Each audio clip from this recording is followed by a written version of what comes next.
Hello దోస్తులు, ఇప్పుడు మనం బతుకమ్మ సెకండ్ డే అయితే ఈరోజు అయితే మేము ఇక పువ్వు రెడీ చేసుకున్నాము. కాసేపట్లో మేము బతుకమ్మను అయితే తయారైతే చేస్తాము.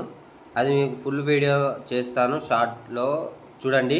మీకు ఫుల్ వీడియో కావాలంటే కింద నేను లింక్ ఇస్తాను, దాని మీద క్లిక్ చేయండి. ఫుల్ వీడియో కూడా ఉంటుంది. ఈరోజు సెకండ్ డే.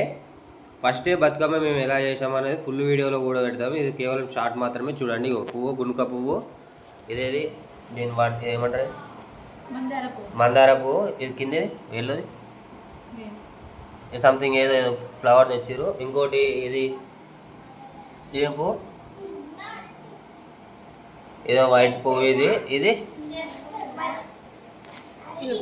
సిక్కచెడ పువ్వు అని అంటారు. ఇంకోటి పట్టు కుచ్చుల పువ్వు కూడా అని అంటారు. సో మనకు ఇలా రెడీ చేసుకొని, ఇలా పసుపు కుంకుమ వేసుకొని మనం అయితే రెడీ చేసుకోవాలి. బతుకమ్మని అయితే చేద్దాం.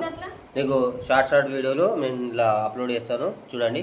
ఇప్పుడు మనం నీట్గా పద్ధతి అయితే ఇలా కట్ చేసుకోవాలి, చుంచుకోవాలి. ఇలా చుంచుకుంటే మనకు బతుకమ్మ పేర్చుకున్న తర్వాత నీట్గా అయితే కనిపిస్తుంది. ఇలా చుంచేసుకోవాలి. కొందరు అలా చుంచకూడా పెడతారు, కానీ మనం ఇలా తుంచి పెట్టుకుంటే చాలా బాగుంటుంది, నీట్గా వస్తుంది. తర్వాత కూడా చూడండి. ఇదే ఫ్రెండ్స్ వెరైటీ చూడండి. ఇగో వెరైటీగా వచ్చింది, అమ్మడాలంట ఇది. ఇగో రెండు మేము ఈరోజు తెంపుకొచ్చిన దాంట్లో 2 వచ్చినాయి. బాగున్నాయి. 3 మొత్తం 3 ఉన్నాయి. ఇగో 3 ఉన్నాయి, చాలా బాగున్నాయి కదా. చూడండి, వైట్ పువ్వు బాగుంది. దీని ఏం పువ్వు అంటారో మీరు ఒకసారి కామెంట్ చేయండి. సరే, ఇదైతే మందార పువ్వు అంటారు. ఇంకేమంటారో కూడా చెప్పండి మీరు ఒకసారి. సో గాయస్, ఈ ఫ్లవర్ పేరు నాకైతే తెలియదు.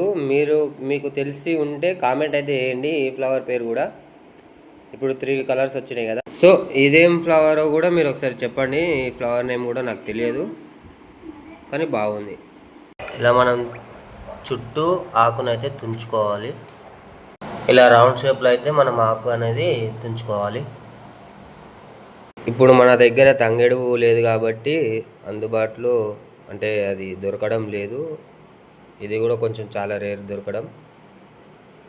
గునుక పువ్వు అయితే వేరుస్తున్నాము.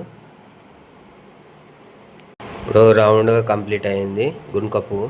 ఇప్పుడు స్టెప్ పట్టుకుచ్చుల పువ్వు అనేది అయితే పేరుస్తున్నాము, చూడండి. ఇప్పుడు మనం వైట్ పువ్వులు అయితే పెడుతున్నాం, చూడండి. వీటిని ఏమంటారో మీరు చెప్పండి. ఇప్పుడైతే మనం మధ్యలో మిడిల్లో ఇలా ఎల్లో కలర్ ఫ్లవర్స్ అయితే పెట్టుకోవడం జరుగుతుంది, చూడండి, పేర్చడం.